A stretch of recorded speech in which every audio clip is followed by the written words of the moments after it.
Hello everyone, आज हम एक न्यू चैप्टर स्टार्ट करेंगे दैट इज रेस्पिरेशन। रेस्पिरेशन में मेनली 3 टर्म्स इंक्लूड होती है, that is breathing. Breathing breathing मतलब हमने सांस लिया। ब्रीदिंग में क्या होगा, हमने सांस को, एयर जो बाहर है उसको हमने इनहेल किया, सांस इनहेल की और एक्सहेल की, सांस हमने बाहर छोड़ी। ब्रीदिंग में क्या क्या इंक्लूड होता है, inhale of air and exhale of air.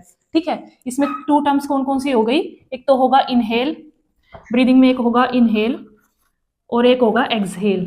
Inhale से ही पता लग रहा है नाम से ही, मतलब जो हमने एयर है वो हमारी बॉडी के अंदर आई है, इसमें इनहेल मतलब इनसाइड द बॉडी एयर आई है। और एक्सहेल में क्या होगा, जो एयर है वो बॉडी से बाहर आई है। ठीक है, बॉडी से बाहर क्या आई है, इसमें एयर आई है। 2 टर्म किसके अंदर इंक्लूड होती है, ब्रीदिंग में क्या क्या इंक्लूड होगा, हमने सांस को अंदर लिया, एयर को हमने अंदर लिया बॉडी में और एयर को हमने बाहर छोड़ा, ये क्या है, ब्रीदिंग। ठीक है, अब जो ये ब्रीदिंग है ये एक फिजियोकेमिकल प्रोसेस है। ब्रीदिंग कैसा प्रोसेस है, एक फिजियोकेमिकल प्रोसेस है।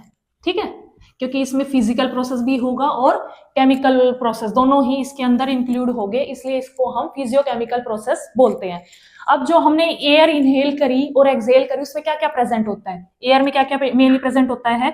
इनहेल में हम क्या करेंगे, हमारी बॉडी, वैसे एयर में तो सारी चीजें इंक्लूड होती है, यूं नहीं है कि हमारे कोई फिल्ट्रेशन लगा हुआ है कि हम सिर्फ ऑक्सीजन को इनहेल करेंगे और कुछ इनहेल भी नहीं करेंगे। एयर में सारी गैसेस प्रेजेंट होती है, जैसे कार्बन डाइऑक्साइड, ऑक्सीजन और नाइट्रोजन। ठीक है, ये सारे किसके अंदर प्रेजेंट होती है, एयर के अंदर। अब हमारी बॉडी क्या करती है, हम क्या लेते हैं, ऑक्सीजन, ये सारी चीज हमारी बॉडी के अंदर एंटर करेगी।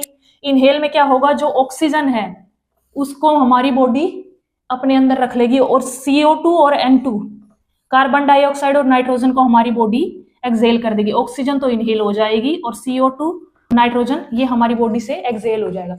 जो नाइट्रोजन है उसका हमारी बॉडी में कहीं भी डिफ्यूजन नहीं होता है। रेस्पिरेटरी सिस्टम क्या होता है, the process in which atmospheric air is exchange with CO2।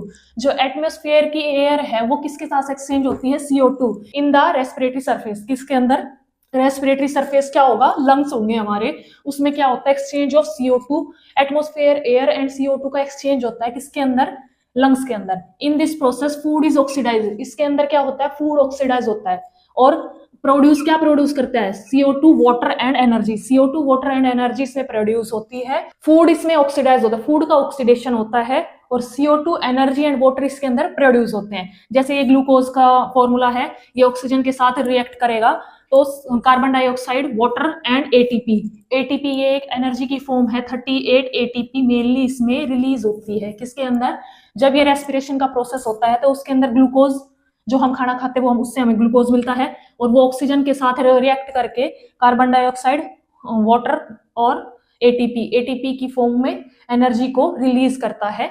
ये था सारा रेस्पिरेटरी सिस्टम के अंदर क्या क्या प्रेजेंट होता है, कैसे वर्क करता है। अब हम देखेंगे types of respiration. Respiration 2 types के होते हैं, एरोबिक एंड एनारोबिक। एरोबिक में क्या होगा, ये एयर की प्रेजेंस में होगा, प्रेजेंस ऑफ एयर। ठीक है, इसमें एयर की प्रेजेंस होगी, ठीक है, रेस्पिरेशन में। और एनारोबिक में एब्सेंस ऑफ एयर, इसमें एयर प्रेजेंट नहीं होगी। ठीक है, इसमें क्या बनता है, पायरुवेट। इसके अंदर क्या, किसकी फॉर्मेशन होती है, पायरुवेट की। जो फाइनल प्रोडक्ट बनेगा एरोबिक में वो क्या होगा, पायरुवेट। और इसके अंदर लैक्टेट क्या होगा, फाइनल प्रोडक्ट बनेगा after anaerobic respiration. Anaerobic respiration के बाद जो फाइनल प्रोडक्ट बनेगा ना हमारा, वो क्या बनेगा, लैक्टेट। ठीक है, नाम से ही पता लग रहा है, एरोबिक में एयर की प्रेजेंस में होगा और एनारोबिक में एयर के एब्सेंस में, मतलब एयर उसमें प्रेजेंट नहीं होगी। प्रोसेस ऑफ रेस्पिरेशन, ठीक है, कि हमारी बॉडी में हम जब एयर को इनहेल करते हैं, जब हम नाक से सांस लेते हैं तो वो हमारी बॉडी में कहाँ कहाँ जाती है, हमारी बॉडी के अंदर। तो फर्स्टली वो हम एयर हमने ली, इन्वायरमेंट में एयर प्रेजेंट है वो हमने इनहेल करी, कहाँ से करी, एक्सटर्नल नोस्ट्रिल, जो ये हमारे बाहर वाले नोस्ट्रिल है इससे हमने इनहेल करी। देन आता है नेजल चैम्बर, ये अंदर हमारा नेजल चैम्बर प्रेजेंट होता है और ये नोस्ट्रिल। फिर आता है उसके बाद ये कहाँ गई हमारी एयर, इंटरनल नोस्ट्रिल, जो अंदर वाले नोस्ट्रिल है उसके अंदर।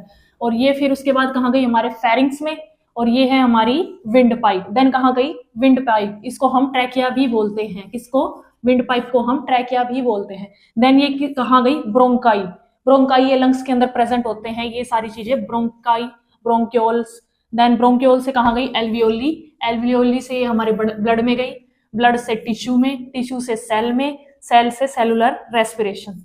ठीक है, ये सारा प्रोसेस है कि हमारी जो एयर है, हमने जो इन्वायरमेंट से एयर ली, वो रेस्पिरेशन का जो प्रोसेस होता है उसमें कहाँ से कहाँ मूव करती है। तो ये सारा हम अब डिटेल में पढ़ेंगे कि कहाँ पे क्या चीज होती है बॉडी में, लंग्स में क्या होगा, ब्रोंकियाल्स में, एल्वियोली में, ये सारी चीजें हम अब डिटेल में देखेंगे। आई होप आपको समझ आया हो। Thank you.